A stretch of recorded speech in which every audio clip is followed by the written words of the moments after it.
All right, Honor Chem students, this is the second part of the phase change video and how to calculate phase change. And I just kind of want to talk about, just real briefly, what's going on here with what we call a phase change.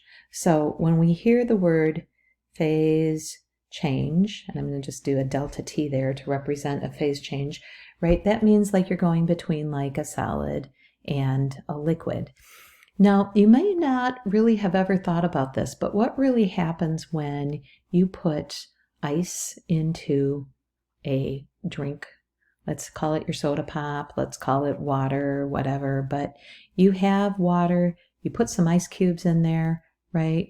You take the temperature, so here's my thermometer, and what happens to the temperature of that liquid? You guys have known this probably since you've been in elementary school. The temperature goes down, okay? Well, what made the temperature go down? You also might know, too, that what happens is the temperature goes down and the ice melts, right? And that's usually the usual line that kids will say is like, well, the ice melt. Well, my question to you is, what made the ice melt? Well, it has to do with that heat flowing again. Remember that heat will flow from a warm body to a cold body. So the water actually has a certain amount of heat. So I'm going to represent that as Q, okay? And we're just going to put that here. Q, if you don't remember, is the symbol for heat. And what happens is that the water has more heat than the ice. So the heat goes into the ice cubes and it actually makes the ice melt, okay? So you're going to end up with a little bit more water. You know that? If you put a lot of ice in your pop, the ice melts, and then there's a point where you've diluted your pop a little bit, okay? So that's that idea of a kind of an everyday idea that you have there as far as how heat can go from a warm body to a cold body. It happens when you're melting ice, okay? So we're actually going today to do some calculations with PE calculations. And what I want you guys to do, what you're going to need to have is your calculator, and you're going to need to have this table that we had you guys print out or download. You're looking at page 3, which is that molar heat of phase change that I had you guys put a couple of notes in here. Remember, this stands for delta H of fusion or delta H of melting, and this is the delta H of vaporization. It's the amount of energy needed to change, in this case melt, 1 mole of this substance. How much energy it would take to melt 1 mole of copper. How much energy would it take? Notice how big this number is to get 1 mole of copper up into a gas phase. And you should be recognizing that the reason why this number is so high is that it's all about the intermolecular forces, like we had talked in that earlier table or in the earlier video. Here I am messing up already today. Must be a Friday. Okay, so let's look at this problem right here. Calculate the energy needed to melt 3 moles of ethanol.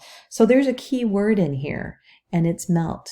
So when you see the word melt, you ask yourself, do I use the delta H of melting, also known as the delta H of fusion, or am I going to use the delta H of vaporization?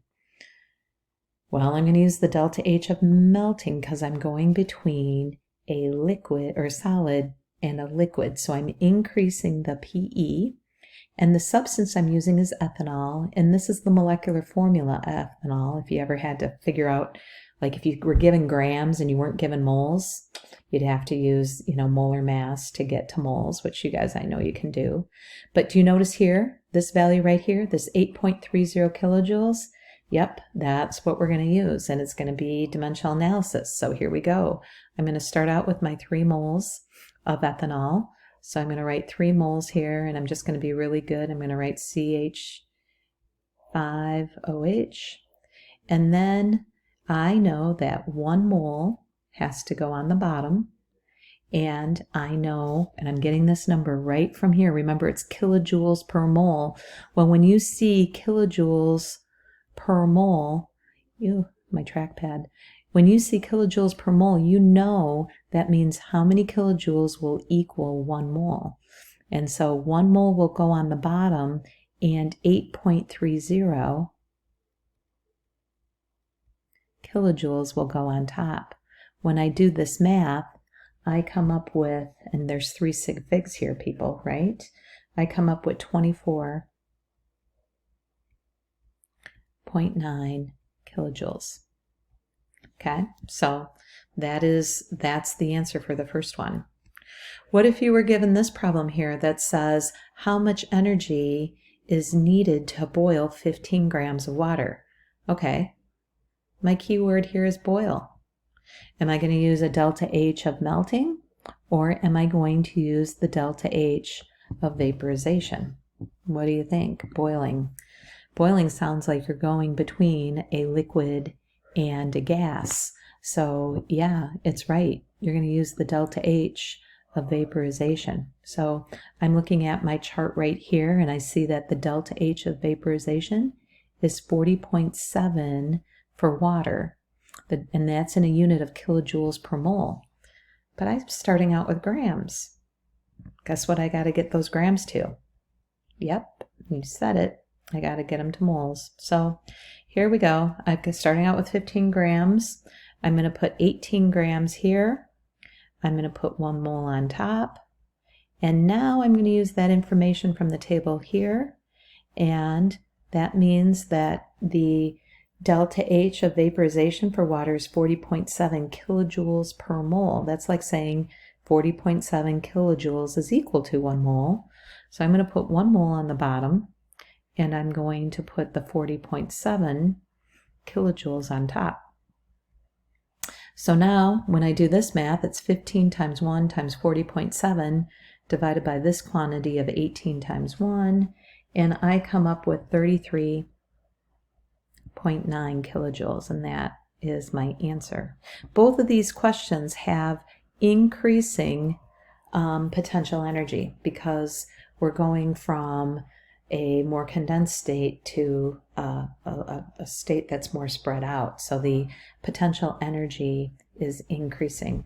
One other thing that I want to show you, and that has to do with your homework today. So hopefully when I click on this, you guys can see when you download your homework today. And again, this is really important to make sure that you are doing your homework.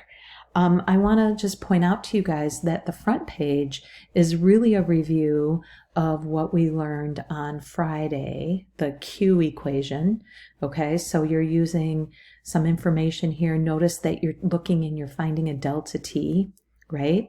You're also talking about is the kinetic energy increasing or decreasing. So you guys can fill this page out. And you'll notice that we have answers here.